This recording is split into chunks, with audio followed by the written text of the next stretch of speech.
et bienvenue sur ma chaîne. Aujourd'hui, je vais vous faire voir comment j'ai réorganisé mes épargnes et mes trackers. Je trouvais que c'était un petit peu trop brouillon, trop réunis les uns avec les autres et que c'était pas assez clair. Donc, j'ai refait des classeurs exprès et tout bien réorganisé. Donc, je vais vous faire voir mes classeurs, mon classeur en premier avec les trackers. Je vous en avais déjà fait voir un petit bout. Voici le tracker. J'ai acheté des enveloppes A5. Les trackers, je les avais mis comme ça et les enveloppes après. Là maintenant, tout est réuni. Je trouve ça plus clair. J'ai juste à enlever le tracker, à colorier si besoin. Voilà. Et à mettre les billets dedans. Par exemple, mes billets de 5 sont réunis par 100 €. Donc là, c'est pas encore la totalité. Et donc, quand j'aurai les trois petits tas plus 50 €, je sais que j'aurai terminé mon challenge. Donc, je les mets à chaque fois dedans, comme ça.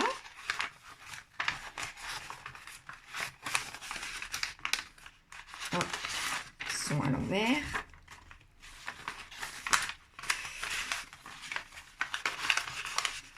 Voilà. Je referme.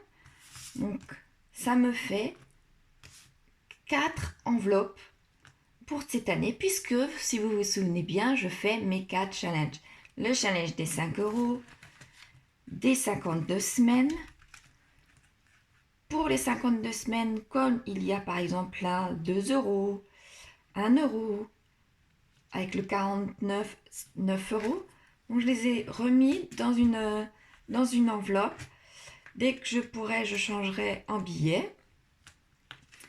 Je fais aussi le challenge des 100 enveloppes. Là, j'en suis rendue à mon deuxième de l'année. Et je suis rendue à la moitié de mon deuxième. Le premier, je l'ai bien laissé, quoi qu'il en soit, dedans. Il est là. Mon deuxième est là. Il devrait bientôt se remplir. Et j'ai mon troisième qui m'attend dedans. Quoi qu'il en soit, là, c'était des gros montants. Donc, c'était des virements que j'ai fait directement. C'était la vente de ma voiture. Donc, j'ai fait directement sur le livret qui sert exclusivement à ce challenge-là, plus la moitié de mon loyer remboursé. Voilà. Donc, c'est pour ça qu'il me reste que les petits montants maintenant. Donc, j'espère bien pouvoir, d'ici à la fin de l'année, commencer et terminer, si possible, le troisième. Si je ne le termine pas, c'est pas bien grave. Donc, comme il y aura les petits montants, de nouveau, je prendrai les petites enveloppes avec le montant dessus que je mettrai dedans pour bien séparer des autres challenges. Et mon dernier, le challenge des jours fériés. Je trouve ça plus clair. Je préfère les petites pièces qui se retrouvent, par exemple, pour ce challenge-là, qui se retrouvent dans les enveloppes, ou même pour ce challenge-là, les petites pièces s'éparpillent régulièrement. Donc, grâce à cette organisation, je trouve ça plus clair, plus facile à suivre aussi, puisque là, je sais à combien j'en suis rendue. Je sais également de ce côté-là à combien je suis rendue. Pareil pour ce challenge-là, qui prendra toute l'année, donc qui gonflera et restera bien dans l'enveloppe. Tout ne va pas s'éperpiller et se perdre. Donc je trouve ça quand même plus facile à suivre et plus rapide. On verra au fil des semaines et des mois si Vraiment, ça me convient. Ça continue à me convenir. Je vous en reparlerai.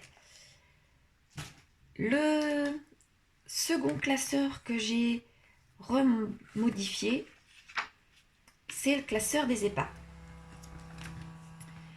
Alors, le classeur des épargnes, mes épargnes, j'ai les anniversaires, les colis, la réparation et l'entretien de la voiture, Noël, les promos de l'automne, la santé, les soldes, les vacances et les week-ends.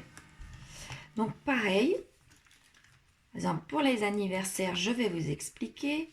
Je sors mon tracker, car j'ai préféré avoir un tracker cette fois-ci. Avant, j'avais pas le tracker et je trouvais ça pas fastidieux, mais je trouvais ça quand même beaucoup plus long puisqu'à chaque fois, je recomptais combien j'avais mis. Donc, les trackers, je trouve ça quand même plus agréable. Je pense que je mettrai quelque chose derrière pour que ce soit plus joli, pas du coup que s'il sera devant. Et là, je sais combien je mets tous les mois et à combien j'en suis rendu. Mon objectif qu'il faut que je mette, mon budget par mois, et voilà. Donc au début, là je remets bien dans l'ordre.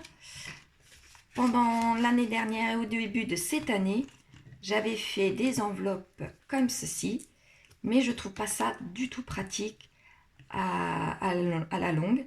Donc, vous voyez, il faut que j'ouvre, que je regarde et que je comptabilise exactement combien j'ai, puisque je n'avais pas fait les trackers. Donc, de là, je préfère enlever. Elles étaient toutes de couleurs différentes, ça pouvait égayer effectivement, mais je préfère voir dans le minimalisme. Voilà, vous voyez, il n'y a plus rien. Et quelquefois, j'oubliais quelques billets, donc je ne trouve pas ça très pratique. Donc je préfère aller dans le minimalisme, dans le plus clair possible, comme là, vous voyez, je vais pouvoir mettre dedans. C'était déjà ouvert. Je vais pouvoir mettre dedans. J'ai déjà rempli mon tracker. Là, coller. Voilà. Et voilà. Vous voyez, c'est quand même beaucoup plus pratique de savoir où on en est à chaque fois. Donc, j'ai juste besoin de ce tracker, de ce crayon, et voilà. Et mettre les billets. Donc, c'est quand même malgré tout beaucoup mieux de voir ça comme ça. Franchement, je préfère. Et j'espère que vous aussi, vous allez pouvoir me dire si c'est clair. Et j'espère bien. Donc, voilà pour ces deux classeurs. Je vous ferai voir certainement mon classeur budget lorsque j'aurai bien tout repensé. Mon classeur budget à moi. J'ai un compte exprès pour mes enfants que je leur fais rien que pour eux, pour leurs dépenses à court et à moyen terme. Donc c'est pareil, je prépare bientôt une vidéo, je vous expliquerai ma façon de budgétiser toutes leurs dépenses et dans quel classeur je leur mets tout ça. Donc j'espère que mes deux classeurs vous plaisent et vous pouvez me dire ce que vous en pensez, ce que je pourrais éventuellement améliorer si vous faites aussi la même chose que moi ou pas. Voilà, je vous remercie et je vous souhaite une bonne semaine. À dimanche!